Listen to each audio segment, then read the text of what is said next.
12,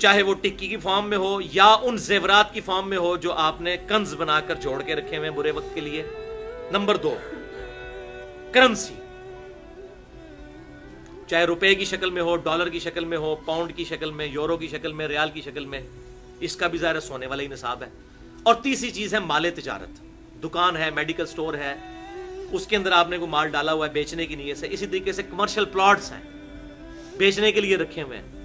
ان تینوں کیٹیگریز کے مال کو آپ جمع کریں گے، اس ٹوٹل مال کے اوپر آپ زکات نکالیں گے اگر وہ تھریش ہولڈ پوائنٹ کو کراس کر جاتا ہے۔ تو ان کی اوریجنل مارکیٹ ویلیو نکالی جائے۔ مثلا اگر آپ کے پاس زیور ہے، یا کچھ سنیارے بھی بیٹھے ہوئے ہیں، گولڈ سمتھ بھی بیٹھے ہوئے ہیں، ان کے پاس آپ زیور لے کے جائیں، دیکھیں آپ کے ساتھ کیا کرتے ہیں۔ یہ 48,500 روپیہ تولا ہے نا، تو اب آپ ان کو کہیں گے میں نے بیچنا ہے، تو یہ آپ کہیں گے یہ 40,000 آپ کو ملے گا، باقی تو کاٹ ہے، یا 42,000 ملے گا۔ تو اس 40 یا 42,000 کے اوپر زکات ہوگی، 48,000 کے اوپر زکات نہیں ہوگی، 48,500۔ جو اس کو آپ بیچنے جائیں اس وقت جو آپ کو نیٹ مل رہا ہے، شریعت کسی پہ ظلم نہیں کرتی، جو اس وقت مال مل رہا ہے اس کی قیمت آپ لگوائیں کاٹ نکال کے، کیونکہ یہاں پر کاٹ اس لیے ڈالی جاتی ہے، وہ 24 کیرٹ سونا تو نہیں ہوتا، اس کو 22 کیرٹ کر دیتے ہیں، اور وہ جو اس کی مزدوری ہے اس میں ڈال کے تو وہ 24 کیرٹ کے پیسے چارج کر لیتے ہیں، یعنی کان کو ایسے کر کے پکڑتے ہیں۔ بولا نہیں بنانا جی، سنے آ رہے ہو؟ اچھا، بہرحال تو اس کی آپ مارکیٹ ویلیو نکالیں گے، کمرشل پلاٹ کی بھی۔ ویسے آگے پراپرٹی ڈیلر بڑا کان بھرتے ہیں جی، تو 1.5 کروڑ کا ہو گیا، 2 کروڑ کا، بیچنے جائیں گے تو شاید 1.25 کروڑ کا بھی نہ بکے، تو اس کی بھی آپ قیمت فروخت لگوائیں گے جو کمرشل پلاٹ ہے۔ جو زرعی زمین ہے کسی کے پاس، اس کے اوپر چاہے وہ مربوں کے مربے ہو، کسی کے پاس زرعی زمین جو اس کو وراثت میں ملی ہے، اس پہ کوئی زکات نہیں ہے جب تک اس کے اوپر کوئی چیز اگائی نہیں جاتی، اور ظاہر ہے اس کی ویلیو بھی بڑی تھوڑی ہوتی ہے۔ اسلام آباد میں 1 کنال کے پلاٹ کے آپ کئی مربے خرید سکتے ہیں زرعی زمین، ان کی تو ویلیو بڑی تھوڑی ہوتی ہے جو اس طرح کی زرعی زمینیں ہوتی ہیں۔ بہرحال اب یہ تینوں طرح کی چیزوں کو، یعنی سونے کو اور کرنسی کو، چاہے وہ روپیہ ہو، چاہے وہ ڈالر ہو یا پاؤنڈ ہو یا ریال ہو، اور تیسری چیز مال تجارت کو، ان تینوں کی آپ رقم نکالیں کتنی بنتی ہے۔ ان تینوں کو جمع کرنے کے بعد پھر اس کو 40 پہ تقسیم کریں، اور جو جواب آئے وہ آپ زکات دیں گے۔ البتہ اگر اس میں آپ نے کسی سے قرض اٹھایا ہوا ہے تو اس قرض کو آپ پھر اس میں سے نکال دیں گے، لیکن وہ نکالیں گے اس صورت میں اگر ایڈ بھی کیا ہوگا، یہ نہ ہوگا وہ اپنے مال میں سے اس کو نکال دیں۔ مثلا آپ کے پاس 10 لاکھ روپے تھے، 10 لاکھ آپ نے قرض اٹھایا تو کتنے ہو گئے؟ 20، تو 20 میں سے 10 نکالیں گے، اپنے 10 میں سے 10 نکال کے 0 نہیں کر دینا، یہ نہیں ہے جناب چوپڑیاں نہ لے دو، ٹھیک ہے نا جی۔ تو ٹوٹل مال میں سے ڈیٹ کو نکالیں گے، پھر آپ کی ایکویٹی آئے گی جو آپ کا راس المال ہے۔ اب میں آپ کو ٹیسٹ کیس بتا دیتا ہوں تاکہ آپ کو سمجھ بھی آ جائے۔ ایک میں نے فرضی کیس بنایا کہ ایک بندے کے پاس 4 تولے سونا ہے، اب یہ خود تو تھریش ہولڈ پوائنٹ نصاب پہ نہیں پہنچتا، 7.5 تولے پہ تو نہیں پہنچتا نا، 4 تولے کی آج 23 اگست 2014 کو پاکستان کے مطابق جو قیمت بنتی ہے 48,500 روپیہ تولہ کے تحت 1,94,000، لیکن اس کے پاس 30 لاکھ روپے کا کمرشل پلاٹ بھی ہے جو اس نے اپنی جمع پونجی رکھی ہوئی ہے بیچنے کی غرض سے، ذاتی مکان بنانے کے لیے نہیں۔ اگر مکان بنانے کے لیے تو وہ تو نہیں ہوگی، پھر اس پہ زکات نہیں۔ اس 30 لاکھ کو اس 1,94,000 میں جمع کریں، 31,94,000 بن گیا۔ پھر اس کی دکان میں 50 لاکھ کا مال بھی ڈلا ہوا ہے، تو اس 50 لاکھ کو بھی اس میں آپ ایڈ کریں گے۔ اب اس نے 10 لاکھ قرض بھی کہیں سے اٹھایا ہوا ہے، یعنی جو 50 لاکھ دکان کا مال ہے وہ 50 لاکھ سارا اس کا وہ نہیں ہے، 40 اپنا ہے اور 10 کا قرض اٹھایا ہوا ہے، تو 40 میں سے 10 نہیں مائنس ہوں گے، 50 میں سے 10 مائنس ہوں گے، تو 40 ہی وہ نیٹ نکل آئے گا اس کا۔ یہ 40 لاکھ بھی جمع کر لیں، 30 لاکھ کا پلاٹ بھی جمع کر لیا، 4 تولے سونے کی قیمت بھی جمع کر لی۔ اب اس کی کل بچت جو بنی 81,94,000، اور 10 لاکھ آپ نے اس میں سے قرض جو لیا ہوا وہ نکال دیا، تو بنا 71,94,000۔ اس کو 40 پہ تقسیم کریں، 40واں حصہ یعنی 2.5% اس کا نکلے گا 1,79,000، 1,79,850، یہ اس کی زکات نکلے گی۔ یہ ہے بھائیو زکات نکالنے کا طریقہ۔ علمی پوائنٹ نمبر 13، زکات کے مصارف کون کون سے ہیں؟ یہ ہے سورۃ التوبہ کی آیت نمبر 60 میں اللہ تعالیٰ نے بیان کیے ہیں کہ 8 طرح کے مصارف ہیں، کیٹیگریز ہیں جن پہ آپ زکوٰۃ لگا سکتے ہیں، وہاں پہ آپ زکوٰۃ دے سکتے ہیں۔ بسم اللہ الرحمن الرحیم۔ انما الصدقات للفقراء، بے شک صدقات، زکوٰۃ، فرض صدقہ، یہ تو ہے غریبوں کے لیے، فقیروں کے لیے۔ فقیر اس غریب کو کہتے ہیں جو سوال نہ کرتا ہو لیکن ہو غریب۔ والمساکین، اور مسکینوں کے لیے۔ مسکین اس غریب کو کہتے ہیں جو لوگوں سے مال بھی مانگ بھی لے۔ فقیر وہ جو مانگے نہ لیکن اپنی حالت اس کی نظر آ رہی ہو کہ یہ غریب آدمی ہے، سفید پوش، اور مسکین وہ جو سائل بن کے آئے مانگ لے، دو گے۔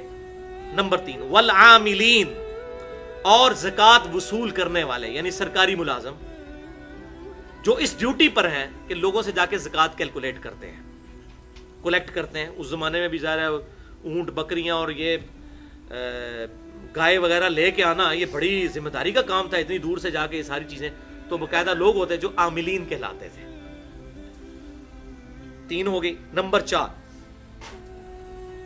والعاملین علیہا، جو ان پر وصول کرنے والے ہیں۔ نمبر 4 والمؤلفۃ القلوبہم، اور جو تالیف قلب کے لیے جو مال ہے وہ بھی دیا جا سکتا ہے۔ کوئی نیو مسلم ہے، ابھی وہ اتنا صحیح طریقے سے اسلام کی طرف نہیں آیا، اس کو اسلام سے محبت دلانے کے لیے آپ اس کی مدد کر دیتے ہیں کہ چلو یہ اسلام میں آیا، ہم سب لوگ مل کے اس کی مدد کریں، تو زکوٰۃ میں سے ہو سکتی ہے۔ آپ صلی اللہ علیہ وسلم نیو مسلم کی کیا کرتے تھے، بخاری اور مسلم میں موجود ہے۔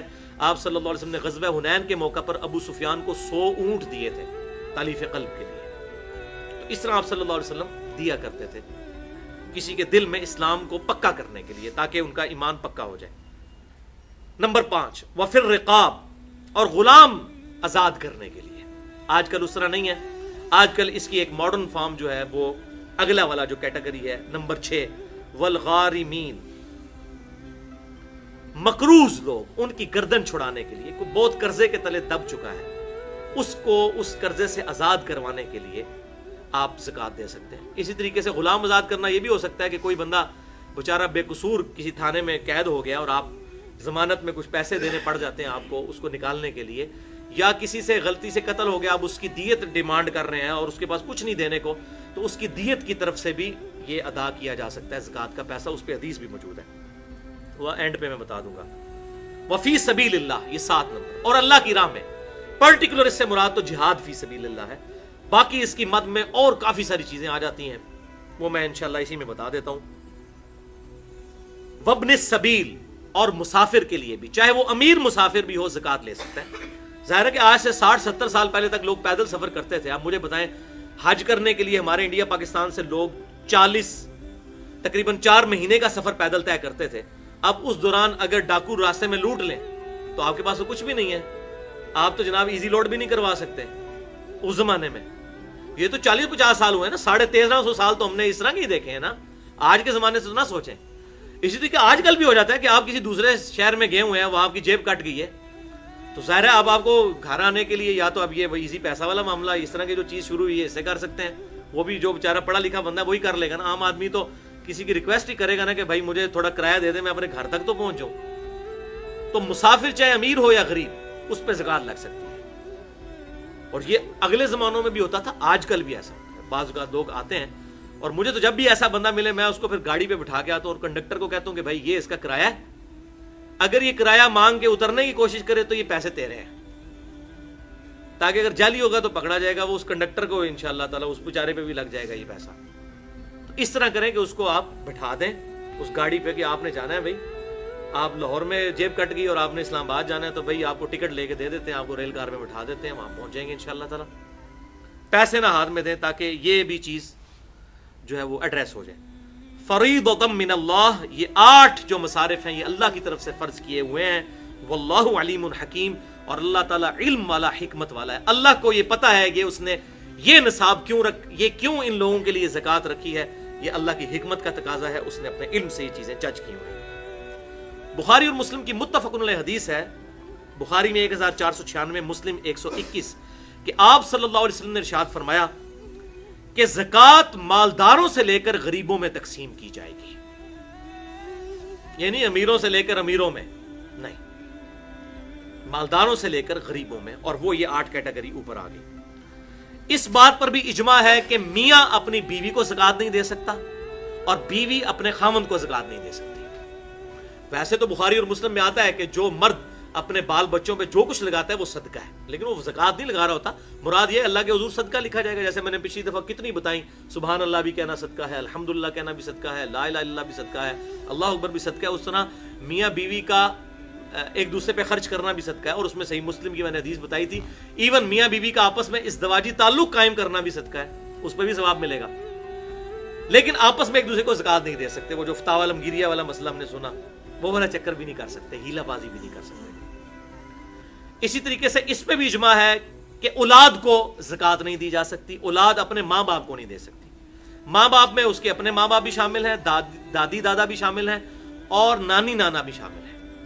یعنی آپ خود جس کی اولاد ہے یا جو آپ کی نسل سے ہے، ان کو آپ ڈائریکٹ زکات نہیں دے سکتے، لیکن بہن بھائیوں کو آپ زکات دے سکتے ہیں، اور سب سے افضل زکات یہی ہے۔ بخاری اور مسلم کی متفق علیہ حدیث ہے، بخاری میں 1466، مسلم میں 2318، اور سنن نسائی میں بھی ڈیٹیل کے ساتھ 2583 ہے۔ آپ صلی اللہ علیہ وسلم نے فرمایا کہ عام غریب آدمی کو صدقہ دینے کا 1 اجر ہے، اور رشتہ دار غریب کو دینا 2 اجر ہے، کیونکہ اس میں اللہ تعالیٰ صدقے کا اجر بھی دے گا اور رشتہ داروں کے ساتھ حسن سلوک اور صلہ رحمی کرنے کا اجر بھی دے گا۔ لہٰذا رشتہ داروں کو دینا زیادہ افضل ہے، ڈبل ثواب ہے۔ اور یہ اس لیے ہے کہ اکثر جیلسی بھی رشتہ داروں میں ہوتی ہے، یہ تویز دھاگے بھی رشتہ دار کرواتے ہیں، ایک دوسرے کو وہ پھلتا پھولتا نہیں دیکھ سکتے، دوسرا بندہ کبھی بھی آپ سے جیلس نہیں ہوتا۔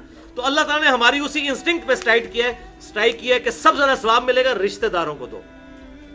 اور اکثر لوگ ناراض ہوتے ہیں، اس نے منو اپنی دھی کا رشتہ نہیں دیتا سی، تے یہ نہیں سی کیتا جی، میں تے گھر بھی نہیں وڑنا، اس نے مجھے اپنی بیٹی کا رشتہ نہیں دیا تھا، میں نے جانا ہی نہیں ہے، وہ غریب ہے۔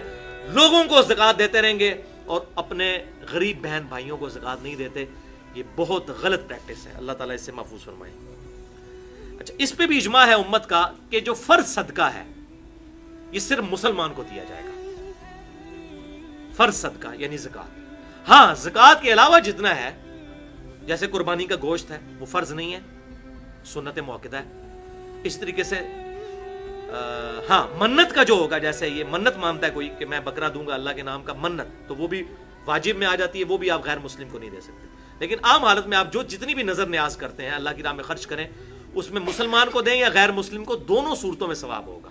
یہ نہیں ہے کہ مسلمان کو دینے سے ہی ہوگا، لیکن جو فرض صدقہ ہے وہ صرف فرض زکات، وہ صرف مسلمان کو دے سکتے ہیں، غیر مسلم کو نہیں دے سکتے۔ اب رہا فی سبیل اللہ کا مسئلہ، تو بھائیو فی سبیل اللہ کی مد بہت بڑی ہے۔ اللہ تعالیٰ نے فی سبیل اللہ کہہ کے مسئلہ ہی امت کا حل کر دیا ہے۔ فی سبیل اللہ میں آپ کسی غریب بچے کی فیس بھی دے سکتے ہیں، کوئی لائبریری بنوا سکتے ہیں، رفاع عامہ کے کام کر سکتے ہیں، کوئی گلی بنوا سکتے ہیں، کہیں پر کنواں نہیں آپ کنواں کھدوا سکتے ہیں، چاہے امیر وہاں سے استعمال کرے پانی، چاہے غریب۔ رفاع عامہ کے جتنے کام ہیں یہ سب کے سب کام فی سبیل اللہ میں شامل ہیں۔ اسی طریقے سے کوئی ٹی وی چینل ہے ایسا جو صرف دین کی دعوت کا کام کرتا ہے اور اس کو کمائی کا ذریعہ نہیں بناتا، نو پروفٹ نو لاس پہ، اس کو بھی زکات لگ سکتی ہے۔ تو فی سبیل اللہ کی مد بہت بڑی ہے۔ اس میں آپ مسجد کے اوپر بھی لگ سکتا ہے، مسجد میں تو اختلاف ہے، دونوں طرف اقوال موجود ہیں، لیکن مدرسے کے اوپر سب کا اجماع ہے کہ دینی مدرسے کے اوپر بھی لگ سکتا ہے۔ اور الحمدللہ اس حوالے سے میں بات پھر وہ ریپیٹ کروں جو میں نے پچھلی دفعہ کی تھی کہ پوری دنیا کا یہ سروے ہے کہ پوری دنیا میں چیریٹی میں نمبر 1 پاکستان ہے، خرچ کرنے والا ملک۔ پوری دنیا میں کسی ملک کے لوگ اتنا خرچ نہیں کرتے غریبوں پر جتنا پاکستان کرتا ہے۔ یہ چیریٹی میں پاکستان دنیا میں نمبر 1 ہے، اور یہ ملک چل رہی چیریٹی کے اوپر ہے۔ اتنے غریب لوگ بیچارے لوگوں کے گھروں میں کام کرتی ہیں عورتیں، آپ 1000 روپے میں ایک کام کرنے والی عورت بھی ہائر کر سکتے ہیں، $10 بنتے ہیں مہینے کے۔ $10 مہینے کا کیا ہے؟ باہر کے ملکوں میں تو $10 گھنٹہ چارج ہوتا ہے صفائی کرنے والی، یہاں مہینے میں۔ اب وہ غریب عورتیں بیچارہ اپنا گزارا کیسے کرتی ہیں کہ لوگ ان کے ساتھ باقی چیزوں میں بھی مدد کرتے ہیں۔ لیکن یہ بھی یاد رکھیں، جو عورت آپ کے گھر میں کام کر رہی ہے اس کو اگر آپ زکات دیتے ہیں تو یہ نہ اس کے اگینسٹ سے کام زیادہ نہ کروائیں، ورنہ وہ پھر آپ سود کھا رہے ہوں گے اس سے۔ ویسے زکات سے اس کی مدد کریں، اس میں اس کی طرف سے بدلے کو اپنے ذہن میں نہ رکھیں، ادروائز زکات گئی بیڑا غرق۔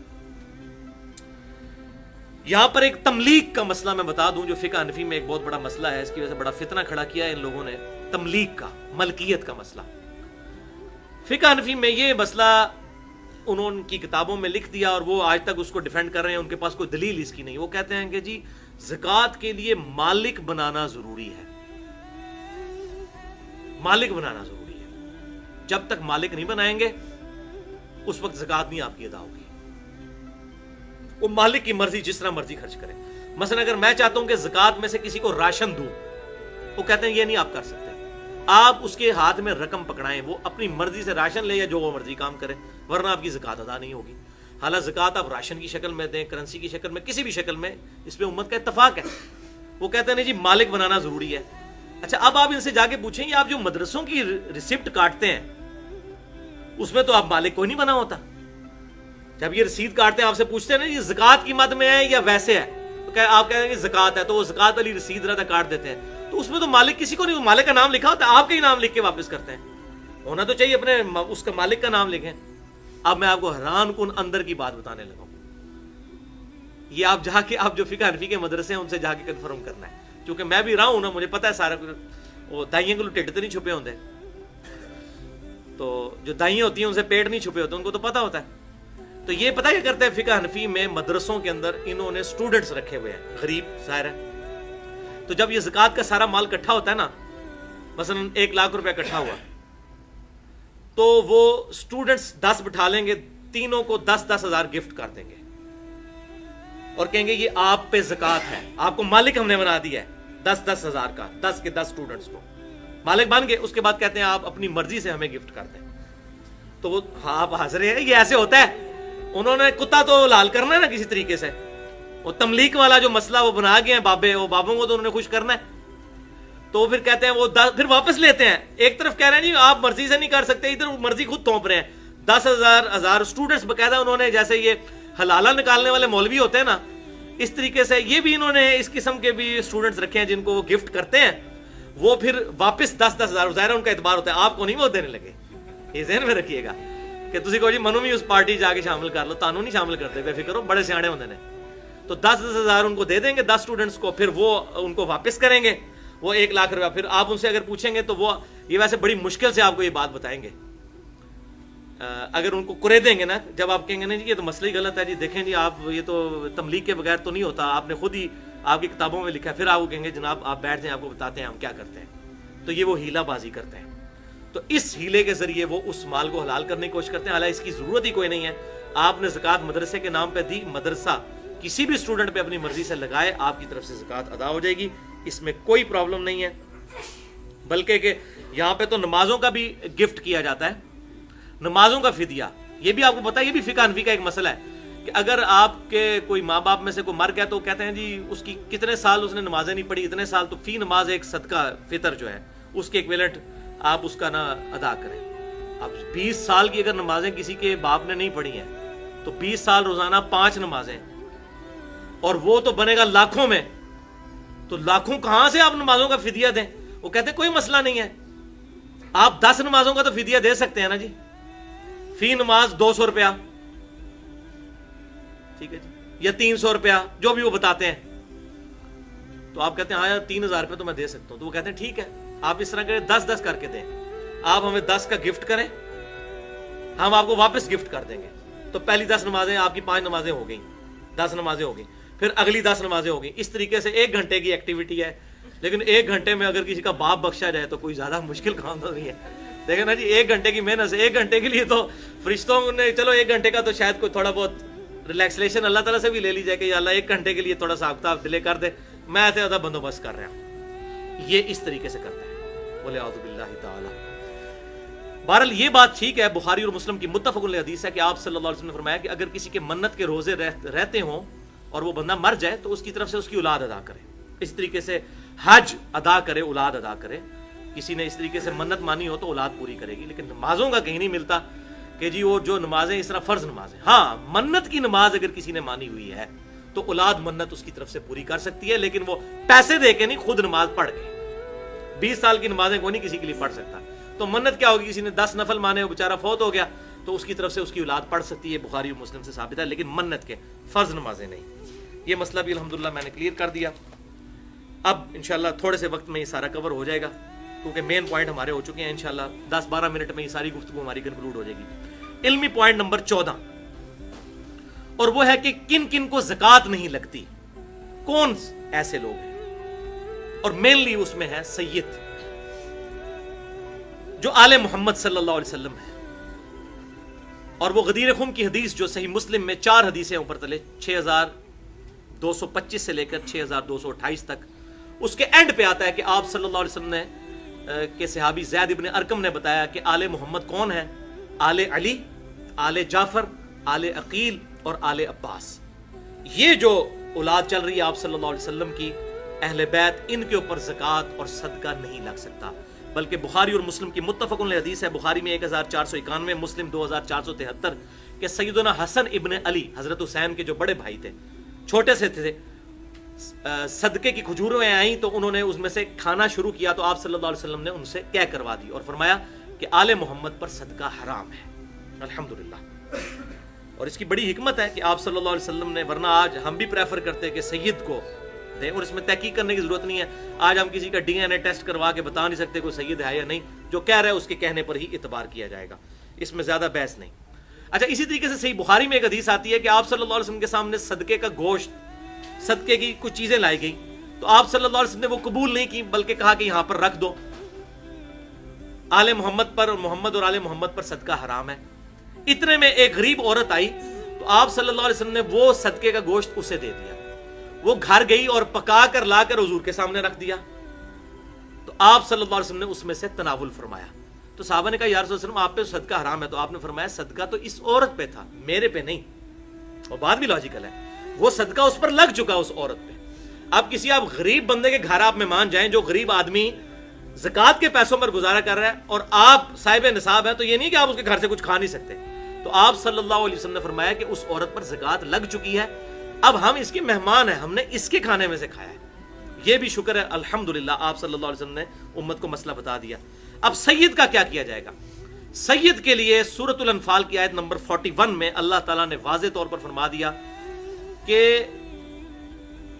مال غنیمت کا 5واں حصہ خمس، یہ سید محمد اور آل محمد کے لیے وقف ہے۔ جو مال غنیمت اس وقت حاصل ہوتا تھا، اس کا 5واں حصہ، یعنی 100 میں سے 20 یہ بیت المال میں آئیں گے، اور اسی سے آپ صلی اللہ علیہ وسلم اپنی بیویوں کو بھی خرچہ دیتے تھے، آپ اپنے مہمانوں کو بھی دیتے تھے، باقی غریب مسلمانوں کی بھی مدد کرتے تھے، تو یہ مال غنیمت میں سے خمس۔ اب چونکہ مال غنیمت والا معاملہ تو رہا کوئی نہیں، مسلمان تو خود مظلوم ہو چکے ہیں، اب اجتہاداً یہی ہے کہ اس وقت مسلمانوں کو خمس کا سسٹم ضرور رائج کرنا چاہیے، اگر وہ نہیں کر سکتے تو سید کی بغیر زکوٰۃ کے مال کی مدد کریں۔ میں نے بتایا تھا کہ زکوٰۃ تو ایٹ لیسٹ صدقہ ہے، ویسے تو آپ صدقہ بہت زیادہ دینا چاہیے، جیسے فرض نماز کی 17 رکھتے کم از کم ہے، اس کے علاوہ 12 سنتیں بھی تو ہیں، تو بغیر زکوٰۃ کی نیت کے دوسرا مال جو ہے وہ آپ سید کو دیں۔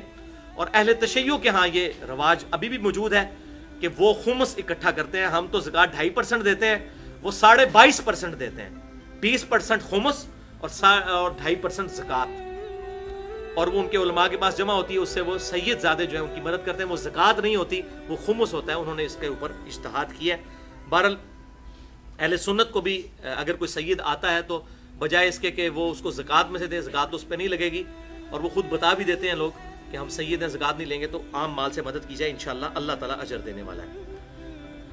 تھرڈ لاسٹ علمی پوائنٹ نمبر 15، زکوٰۃ کی کیا نیت کرنا ضروری ہے، اور کیا جس کو آپ زکوٰۃ دے رہے ہیں اس کو بتانا ضروری ہے؟ تو بھائیو، نیت تو ہر چیز کے لیے ضروری ہے، بخاری اور مسلم کی متفق علیہ حدیث ہے، انما الاعمال بالنیات، صحیح بخاری کی پہلی حدیث یہی ہے، اعمال کا دار و مدار نیتوں پر ہے، نیت دل کے ارادے کا نام ہے، زبان سے نہیں کرنی ہوگی، دل میں کر لی کافی ہے۔ اب جس کو مال دے رہے ہیں کیا اس کو بتانا ضروری ہے؟ بھائیو، اس کو نہ بتانا ضروری ہے، کیونکہ اس کی عزت نفس کی حفاظت اسلام کرتا ہے۔ اگر آپ کو یہ کنفرم ہے اس پہ زکوٰۃ لگتی ہے، اب آپ اس کے انٹرویو نہیں کریں گے، آپ اس کو زکوٰۃ دیں، اور یہ بھی نہ کہیں کہ یہ زکوٰۃ کا مال ہے، کسی بھی طریقے سے اس کو گفٹ کر کے دے دیں، تاکہ اس کی عزت نفس کی حفاظت رہے اور ریاکاری بھی نہ ہو، ریاکاری سے بھی بچنا چاہیے۔ اچھا، اس حوالے سے سورۃ البقرہ کی آیت نمبر 262 سے 266 تک پوری ڈیٹیل ہے، ایک صفحے کی تقریباً یہ آیات ہیں قرآن پاک میں، آپ پڑھ لیں، 262 سے 266 تک کہ اللہ تبارک و تعالیٰ نے ارشاد فرمایا کہ وہی صدقہ اللہ تعالیٰ قبول کرتا ہے کہ جس کو صدقہ اور خیرات کرنے کے بعد کسی پر احسان نہ جتایا جائے. پھر ساتھ ارشاد فرمایا کہ اپنے صدقہ اور خیرات کو بعد میں احسان جتا کر ضائع مت کرو, اس سے بہتر ہے تم کسی سے اچھی بات کر لو. بجائے مالی مدد کرنے کے اگر اچھی بات کر لو وہ تو اللہ کے حضور قبول ہو جائے گی, لیکن جس مال کو دے کر اس کو بعد میں اذیت دی, احسان جتایا, تو یہ اللہ تعالیٰ قبول نہیں کرے گا. اور پھر آگے ارشاد فرمایا مثال دے کر کہ ایک چٹیل پتھر ہو, بالکل پلین پتھر, اس پر مٹی ہو اور اس پر تیزی سے آ کر بارش پڑے تو تھوڑی دیر کے بعد اس پر مٹی کا نام و نشان نہیں رہے گا. بالکل اس طریقے سے تمہارے صدقہ اور خیرات ضائع ہو جائیں گے اگر تم نے بعد میں کسی پر احسان جتایا یا اس یہ ریاکاری والا معاملہ کیا. بولے اعوذ باللہ تعالی. اور مسند امام احمد میں حدیث ہے انٹرنیشنل نمبر کے مطابق 17180, مشکات میں 5231 نمبر, کہ آپ صلی اللہ علیہ وسلم نے ارشاد فرمایا جس نے دکھلاوے کے لیے نماز پڑھی اس نے شرک کیا, جس نے دکھلاوے کے لیے روزہ رکھا اس نے شرک کیا, اور جس نے دکھلاوے کے لیے صدقہ اور خیرات کیا اس نے شرک کیا. اور صحیح مسلم کی حدیث, بڑی مشہور حدیث ہے انٹرنیشنل نمبر کے مطابق 4923, کہ قیامت والے دن اللہ کے حضور ایک شہید, ایک قاری اور ایک سخی کو پیش کیا جائے گا. اللہ تعالیٰ کہے گا شہید سے میں نے تجھے اتنی اچھی صحت دی تھی, تو نے دنیا میں میرے لیے کیا کیا؟ کہے گا یا اللہ تیرے لیے میں لڑا اور شہید ہو گیا. اللہ تعالیٰ فرمائے گا تو اس لیے لڑا تھا کہ لوگ تجھے بڑا بہادر کہیں, لہٰذا لوگوں نے تجھے بہادر کہا, تجھے دنیا میں ہی اپنے اعمال کا اجر مل چکا. پھر قاری کو, عالم کو اللہ تعالیٰ بلائے گا, وہ کہے گا یا اللہ میں نے تو بڑی دین کی خدمت کی تھی. تو اللہ تعالیٰ فرمائے گا تو نے سب کچھ اس لیے کیا تاکہ لوگ تجھے کہیں بڑا عالم فاضل ہے, لہٰذا لوگوں نے بڑی تعریف کی تیری, بڑے بڑے لگایا جناب زبدۃ الفاضل اور شیخ المحدثین اور شیخ جو ہے وہ قرآن, یہ ساری چیزیں تیری بڑی خواہش تھی نا, لگ گئی تیرے مرنے کے بعد بھی. حافظہ اللہ اور رحمہ اللہ اور جناب دامت برکاتہم العالیہ اور پتہ نہیں کیا مدہ ذلہ عالیہ, پتہ نہیں کیا کچھ, تو یہ سارا کچھ اتنے ٹائٹل جو تو ہیں تغمے لے چکا ہے نشان حیدر کے دنیا میں. اور اسی طریقے سخی کو بلایا جائے گا کہ یا اللہ میں نے تو اتنا تیری مال میں خرچ, تیری راہ میں خرچ کیا, میں نے تو مسجد میں جب ٹوٹیاں لگوائیں اس کے اوپر باقاعدہ پلیٹ لگوائی تھی کہ یہ میں نے لگوائی ہے, اب بھی تجھے یقین نہیں آیا یا اللہ. بولے اعوذ باللہ تعالی. یہ ان بریکٹس ہے. اللہ تعالیٰ فرمائے گا یہ سب کچھ تو نے اس لیے کیا کہ لوگ تجھے کہیں بڑا نیکوکار ہے, اور لوگ باقاعدہ اعلان کرواتے ہیں جی یہ فلانے چودھری صاحب نے دیتا ہے, جی یہ 10 دیجیے, ملک صاحب نے دیتا ہے, جی مرزا صاحب نے دیتا ہے, فلاں صاحب نے دیتا ہے. تو اللہ تعالیٰ فرمائے گا تیری دنیا میں بڑی تعریف ہوئی کہ بڑا سخی تھا. پھر آپ صلی اللہ علیہ وسلم ارشاد فرماتے ہیں اللہ تعالیٰ تینوں کو اوندہ منہ کر کے دوزخ میں ڈال دے گا. بولے اعوذ باللہ تعالی اللہم اجرنی من النار. صحیح مسلم میں ایک اور حدیث ہے 6543 کہ آپ صلی اللہ علیہ وسلم نے فرمایا اللہ تعالیٰ تمہاری شکلوں اور مال کو نہیں دیکھتا بلکہ دلوں اور اعمال کو دیکھتا ہے. اگر دل میں صحیح نیت ہے پھر یہ اعمال قبول ہے. شکل سے, پگڑی اور داڑھی اور تسبیحوں سے, شلوار ٹخنے اوپر کر کے آپ پبلک کو تو بہت اچھا دھوکہ دے سکتے ہیں, اپنی خوبصورت شکلوں سے اللہ تعالیٰ کو نہیں دے سکتے, نہ میں نہ آپ. اللہ تعالیٰ شکلوں اور مال کو نہیں دیکھتا, اور ہم دیکھتے ہی یہ چیزیں. کتنے نورانی بزرگ ہیں اس کے ساتھ لگ گئے یا مال کی وجہ سے, اور اللہ تعالیٰ فرما رہا ہے نہیں, اللہ تعالیٰ دلوں اور اعمال کو, جس کے دل میں اچھی نیت ہوگی اور اس کے اعمال بھی اچھے ہوں گے. اور ایک اور حدیث بخاری اور مسلم کی متفق علیہ حدیث ہے, بخاری میں 660, مسلم میں 2380, کہ آپ صلی اللہ علیہ وسلم نے ارشاد فرمایا 7 لوگوں کو اللہ تعالیٰ کے عرش کا سایہ نصیب ہوگا اس قیامت کے دن جس دن کوئی سایہ نہیں ہوگا سوائے عرش کے سائے کے. اور ان میں 7واں فرمایا وہ شخص ہے جو دائیں ہاتھ سے صدقہ کرے اور بائیں ہاتھ کو خبر نہ ہو, یعنی چھپ کر صدقہ کرے ریاکاری کے ساتھ نہیں, اس کو اللہ کے عرش کا سایہ ملے گا.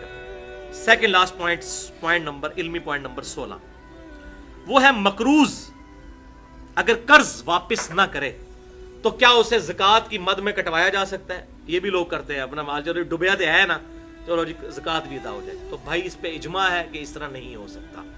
آپ نے کسی کو قرض دیتے وقت اگر زکوٰۃ کی نیت نہیں کی تھی تو ظاہر زکوٰۃ کی نیت کی ہوتی تو آپ قرض نہ دے رہے ہوتے. اگر اس وقت یہ نیت نہیں کی تھی, اور یہ بھی ڈبل نیت بھی نہ کریں, اس میں بھی احتیاط ہے کہ جی واپس کر دیتا, ٹھیک نہ کیتا تو زکوٰۃ ہی جی کٹ گیا, اس طرح نہیں. یہ لولی لنگڑی زکوٰۃ نہیں اللہ تعالیٰ کو چاہیے. ہاں اس وقت آپ نیت کریں, ٹھیک ہے, اور ہاں اس وقت یہ پکی نیت کر لیں, اگر کوئی ایسے ہو سکتا ہے کہ کوئی یہ نیت کرے, اپنے ذہن میں پکی نیت کرے کہ میں زکوٰۃ دے رہا ہوں اور میں نے اسے واپس نہیں لینے, اگر اس نے کیے بھی تو نہیں لوں گا, لیکن اس کو اس طریقے سے پریزنٹ کرے جیسے اسے ادھار دے رہا ہے, اور اس کے پیچھے ریزن یہ ہے کہ یہ نہ ہو کہ یہ مال کھانے کا عادی بن جائے. ٹھیک ہے, اگر اس نیت سے کوئی کسی کے ساتھ خیر خواہی کرتا ہے تو اس کی زکوٰۃ ضرور ادا ہو جائے گی, ورنہ اگر کسی کا مال ڈوب گیا, کوئی پیسے لے کے کھا گیا اور آپ کے ضروری اتنی زکوٰۃ نکل گئی, اس طریقے سے زکوٰۃ بالکل ادا نہیں ہوتی. ہاں اگر وہ کھا گیا مال تو آپ کو صدقے کا ثواب ضرور مل جائے گا, نفلی صدقے کا, فرض صدقہ اس طرح ادا نہیں ہوگا. آخری علمی پوائنٹ نمبر 17, اور وہ ہے بھائیو, صرف رزق حلال ہی زکوٰۃ دینے سے پاک ہوگا, رزق حرام پاک نہیں ہوگا.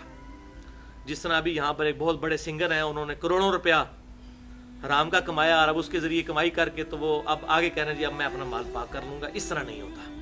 ورنہ تو ایک بندہ سمگلنگ کر کے کروڑوں کما لے اور پھر کہ جی اب میں نے توبہ کر لی ہے تو اب میں اس کے ذریعے آگے پاک کماؤں گا, تو وہ پہلا ہی جیک تو مشکل ہوتا ہے لگنا, اس طرح تو سب لوگ کر لیں گے. اور دوسرا, سوال کرنے کی اسلام میں مذمت. اس حوالے سے میں تھوڑی سی گفتگو کر کے اسے کنکلوڈ کرتا ہوں. صحیح مسلم میں حدیث ہے 2346 انٹرنیشنل نمبرنگ کے مطابق کہ آپ صلی اللہ علیہ وسلم نے فرمایا, بے شک اللہ پاک ہے اور صرف پاک مال کو ہی اپنی بارگاہ میں قبول کرتا ہے, حلال مال کو. پھر فرمایا کہ ایک آدمی ہے جو دور دراز کا سفر کر کے آتا ہے, پرانگدہ بال اور گرد آلود جسم کے ساتھ, اور ہاتھ لمبے کر کے دعا کرتا ہے, یا رب یا رب یا رب, اور وہ اس حال میں اللہ سے دعا کر رہا ہوتا ہے کہ اس کا کھانا حرام کا ہوتا ہے, اس کا پینا حرام کا ہوتا ہے, اس کا لباس حرام کا ہوتا ہے, اس کی پرورش حرام کے مال پر ہوتی ہے. اللہ ایسے کی دعا کیوں کر قبول کرے جس کا یہ سارے معاملات حرام کے ہیں. رزق حلال از دا لٹمس ٹیسٹ آف ایمان. اس حوالے سے میں نے 2 لیکچر دیے. مسئلہ نمبر 51, رزق حرام کی مذمت, فتنہ مال, دنیا پرستی کا انجام اور اس کا علاج, یہ تقریباً 94 منٹ کی گفتگو. اور دوسرا ہے مسئلہ نمبر 69B, اس میں بھی میں نے رزق حلال کے حوالے سے قرآن و سنت سے دلائل پیش کی ہیں. ایک اور حدیث بخاری اور مسلم کی متفقن علیہ حدیث ہے, بخاری میں 1474, مسلم میں 2398, کہ آپ صلی اللہ علیہ وسلم نے ارشاد فرمایا, آدمی لوگوں سے مانگتا رہے گا, یعنی یہ جو ویسے فقیر جعلی بنے ہوتے ہیں نا, پروفیشنل بیگرز, ان کے بارے میں, آدمی لوگوں سے مانگتا رہے گا یہاں تک کہ قیامت کے دن اللہ کے حضور اس حال میں پیش ہوگا کہ اس کے چہرے پر گوشت نہیں ہوگا. جو خام خواہ لوگوں سے مانگتا پھرتا ہے, بعض لوگوں کو عادت پڑ جاتی ہے, اسلام اس کو کنڈیم کرتا ہے. اور سنن ابی داؤد میں انٹرنیشنل نمبر کے مطابق 1627 اور سنن نسائی میں 2597 نمبر حدیث ہے کہ آپ صلی اللہ علیہ وسلم نے فرمایا, جو شخص 40 درہم چاندی کا مالک ہو, اس کے باوجود وہ سوال کرے, تو وہ قرآن میں جو آیا نا کہ چمٹ کے سوال کرنے والے جو لوگ ہیں جن کو کنڈیم کیا گیا, وہ ان میں شامل ہے. تو اب یہ 40 درہم آج کل کے اعتبار سے تو بہت کم رقم بنتی ہے, لیکن میں نے بتایا اب چونکہ سونا ریفرنس ہے, اس وقت 1.7 کی نسبت تھی سونے اور چاندی کی, اب 1.65 کی ہے, تو لہٰذا میں نے اس کو آج کے دور کے اعتبار سے کیلکولیٹ کیا ہے 1.5 تولہ سونا. یعنی جس کے پاس 1.5 تولہ سونا یا اس کی مالیت جمع پونجی موجود ہو تو وہ کسی سے سوال نہ کرے جب تک کہ اس کو خرچ نہ کر لے. 1.5 سے کم آ جائے پھر وہ مانگ سکتے ہیں. صحیح مسلم میں ایک اور حدیث ہے 2399 کہ آپ صلی اللہ علیہ وسلم نے ارشاد فرمایا, جو شخص مال بڑھانے کی خاطر لوگوں سے مانگتا پھرتا ہے تو وہ لوگوں سے آگ مانگ رہا ہے. اب اس کی مرضی ہے, قیامت کے دن کے لیے جتنی آگ جمع کرنا چاہتا ہے, انگارے جمع کرنا چاہتا ہے, کر لے. بولے آپ دیکھ لیں پاکستان میں کئی بار یہ ڈاکومنٹریز چلتی ہیں پرائیویٹ چینلز پہ, کتنے فقیر ہیں, کروڑ پتی فقیر ہیں کراچی کے اندر, انہوں نے گھروں, کتنی کوٹھیاں ہیں ان کی, انہوں نے پچاروز رکھی ہوئی ہیں, بڑی بڑی گاڑیاں رکھی ہوئی ہیں, اور ہے فقیر ہیں, مانگتے ہیں. ظاہر ہے فقیر تو کراچی کے جیسے بڑے شہر میں, اسلام آباد میں ہزاروں روپے کی دیہڑی لگا لیتے ہیں فقیر, تو بڑے بڑے امیر. تو اب یہ وعید بخاری اور مسلم کی جو میں نے بتائی پہلی حدیث, اور پھر یہ مسلم شریف کی حدیث, کہ اب اس کی مرضی ہے کہ جتنی وہ آگ جمع کر سکتا ہے کر لے, جتنا کچھ مانگ رہا ہے. لیکن آپ کے پاس جو آیا آپ اس کو نہیں جانتے تو اس کو مت جھڑکیں, قرآن نے اس چیز کو اس سے منع کیا ہے. اگر آپ نے کچھ نہیں دینا تو بات نرمی سے اس سے کر لیں, یہ نہ کہیں کہ یار تم یہ سر. ہاں جس کا آپ کو پتا ہے اسے پیار محبت سے سمجھائیں, اور یہی اسلام کی تعلیمات ہیں, اور یہی وہ آخری حدیث ہے جو میں نے اسلام کی فلسفی آپ کو بتانی تھی. یہ بہت امپورٹنٹ حدیث ہے, اسے زبانی یاد رکھیں اور لوگوں کو بتائیں. ویسے ہم نے یہ اپنے